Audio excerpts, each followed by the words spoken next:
Assalamualaikum warahmatullahi wabarakatuh. Perkenalkan, nama saya Arifin, mahasiswa Universitas Terbuka, Prodi Teknologi Pendidikan dengan NIM 0546999338. Pada kesempatan ini, saya akan mempresentasikan kesimpulan materi pembelajaran dari pertemuan 1 sampai pertemuan 7 pada mata kuliah Teknologi Pendidikan dalam Pendidikan Jarak Jauh. Mari kita mulai.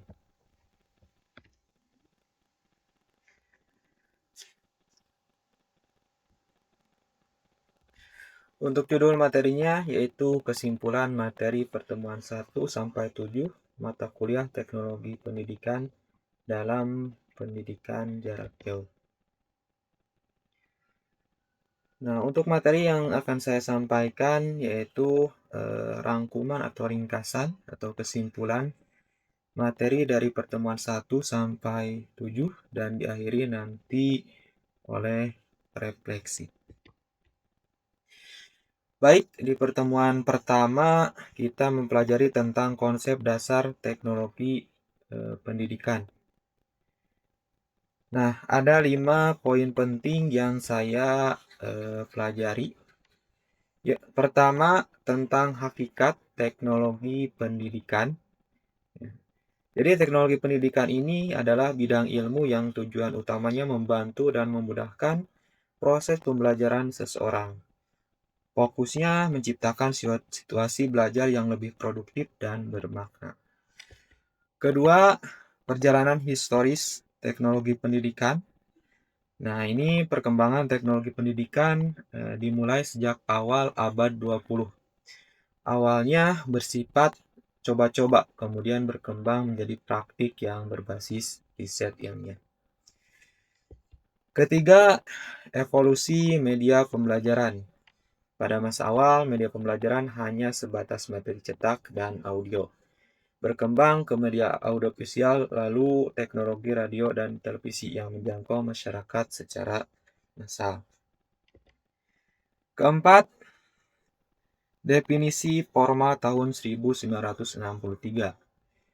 Nah, di sini Eli mendefinisikan teknologi pendidikan sebagai perancangan dan pemanfaatan pesan-pesan yang dirancang untuk mengatur jalannya proses pembelajaran. Dan yang terakhir di pertemuan pertama yaitu perkembangan konsep hingga 2018.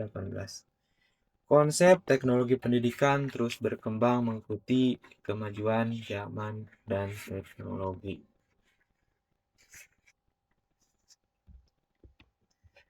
Selanjutnya di pertemuan kedua kita belajar tentang teori pendidikan jarak jauh, khususnya konsep dasar dan ciri pokoknya.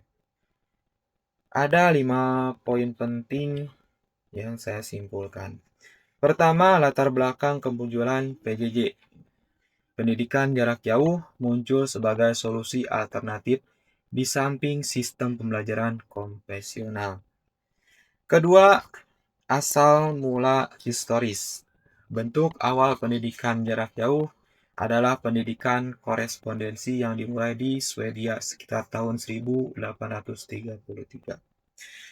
Ketiga, pentingnya landasan teori. Teori dalam PJJ diperlukan untuk membuat keputusan strategis dan yang tepat. Lalu keempat, tujuan keadilan pendidikan. Pada tahun 1980-an, PJJ dikembangkan untuk menciptakan pemerataan akses pendidikan. Dan yang terakhir di pertemuan kedua yaitu tentang karakteristik khas PJJ. PJJ memiliki ciri khusus berupa sistem pembelajaran terpadu dan fleksibel.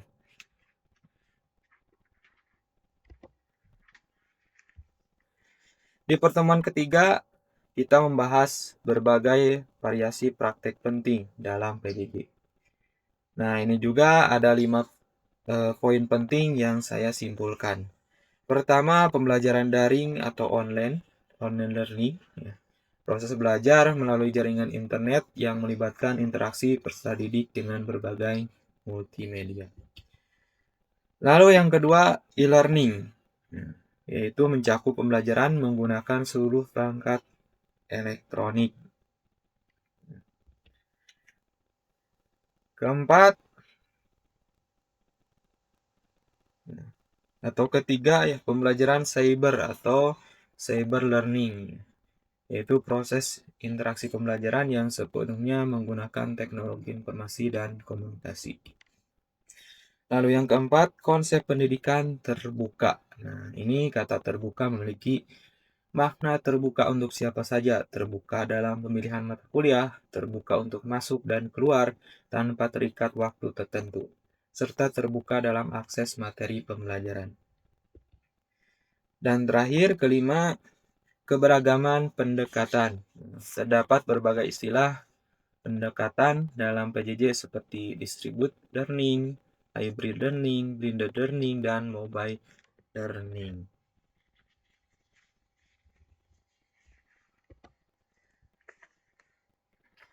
Pertemuan keempat membahas fungsi teknologi pendidikan dalam pendidikan jarak jauh. Nah, ada 5 poin penting yang saya simpulkan. Pertama, pendekatan sistematis, yaitu penerapan teknologi pendidikan dimulai dari analisis kebutuhan hingga pemeliharaan bahan dan media yang tepat. Kedua, komponen sistem pembelajaran. Jadi dari tujuan pembelajaran, alat evaluasi, urutan kegiatan belajar, metode dan alat pembelajaran, media pembelajaran, serta bahan ajar. Ketiga, 8 karakteristik bahan ajar PJJ. Yaitu pertama, bersifat mandiri, mudah dipahami, memungkinkan belajar sesuai kecepatan sendiri, lengkap dalam satu paket, individual, komunikatif, dan interaktif, berbasis multimedia dan komputer, serta didukung tutorial dan kelompok belajar. Lalu keempat, kompleksitas manajemen pembelajaran. Manajemen pembelajaran memerlukan pemilihan media komunikasi yang tepat, interaksi pembelajaran efektif, tutor berkualitas, sistem penugasan yang baik, teknik penilaian sesuai, dan dukungan sistem informasi yang handal tentunya. Dan yang terakhir, di pertemuan keempat atau yang kelima adalah pengembangan materi massal, yaitu manajemen mencakup pengembangan bahan pembelajaran dan ujian dalam jumlah besar untuk menjalani banyak peserta didik. Lanjut di pertemuan kelima, kita belajar tentang aplikasi teknologi pendidikan dalam memecahkan masalah PJJ. Nah, di sini juga saya simpulkan ada 5 poin penting. Pertama, dampak revolusi industri 4.0, yaitu mengubah pelaksanaan pendidikan khususnya PJJ, terutama untuk pencapaian tujuan kognitif. Lalu kedua, peran teknologi pendidikan, yaitu berfungsi merancang dan mengembangkan kualitas pendidikan secara sistematis. Ketiga, kualitas pembelajaran, yaitu kualitas pendidikan dalam konteks PJJ sangat ditentukan oleh kualitas bahan pembelajaran. Dan keempat, jangkauan geografis. Program PJJ memiliki misi menjangkau peserta didik yang tersebar luas melalui berbagai strategi media yang tepat. Dan terakhir kelima, tantangan persepsi. Masih banyak memandang PJJ sebagai alternatif atau pesaing sistem konvensional. Nah, untuk pertemuan ke-6 yaitu tentang atau membahas bahan pembelajaran jarak jauh. Nah, di sini juga saya menyimpulkan 5 poin pentingnya ya. Yang pertama, karakteristik khusus bahan ajar PJJ, yaitu tidak hanya berisi materi seperti buku teks biasa, tetapi juga memuat langkah-langkah interaksi pembelajaran.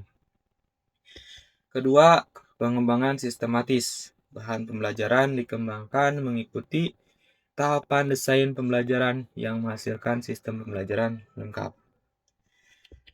Ketiga, inovasi bahan ajar pembelajaran generasi baru, Universitas Terbuka melakukan penataan ulang bahan pembelajaran sejak 2016 melalui riset dan pengembangan. Dan keempat, yaitu ragam alat penilaian. Itu penilaian hasil belajar dapat berupa tes objektif, tes esai, daftar periksa untuk observasi kerja, dan skala sikap. Dan yang kelima, prinsip desain pembelajaran. Pengembangan bahan ajar harus melalui langkah-langkah sistematis untuk memastikan keefektifan dan efisiensi pembelajaran. Itu untuk pertemuan ke-6 ya. Dan pertemuan ke-7 yaitu manajemen pembelajaran PJJ. Di sini juga saya menyimpulkan 5 poin pentingnya. Yang pertama, ciri khas pendekatan sistem, yaitu merupakan karakteristik utama teknologi pendidikan dalam mengatasi permasalahan pendidikan. Kedua, 3 subsistem utama. Komponen sistem PJJ dikelompokkan menjadi subsistem dasar, subsistem utama, dan subsistem jaminan kualitas. Ketiga, tahapan manajemen bahan pembelajaran meliputi 4 tahap utama: persiapan, pengembangan, reproduksi, dan distribusi. Lalu keempat, proses distribusi bahan ajar. Tahap reproduksi dan distribusi mencakup 4 kegiatan penting: reproduksi materi, penyimpanan sementara, pengepakan, dan pengiriman ke peserta didik. Lalu yang terakhir, kelima, struktur organisasi PJJ. Nah, ini juga memerlukan struktur organisasi khusus yang berbeda dengan lembaga pendidikan konvensional. Nah, selanjutnya adalah refleksi ya. Refleksi keseluruhan menurut saya pribadi. Nah, dari ketujuh pertemuan yang sudah kita bahas tadi, saya dapat menyimpulkan bahwa teknologi pendidikan dalam pendidikan jarak jauh ini merupakan bidang ilmu yang sangat kompleks dan dinamis. PJJ bukan sekedar memindahkan pembelajaran tatap muka ke format jarak jauh saja. Lebih dari itu, PJJ memerlukan pendekatan khusus yang sistematis dalam perancangan, pengembangan, dan pengelolaan pembelajaran. Keberhasilan PJJ sangat bergantung pada 3 hal utama. Pertama, kualitas bahan pembelajaran yang dikembangkan secara sistematis. Kedua, pemilihan media dan teknologi yang tepat. Dan ketiga, manajemen pembelajaran yang efektif. Dengan semakin berkembangnya teknologi digital seperti sekarang ini, PJJ memiliki potensi besar untuk mewujudkan pemerataan akses pendidikan berkualitas bagi seluruh lapisan masyarakat, terlepas dari keterbatasan geografis, waktu, dan kondisi sosial ekonomi.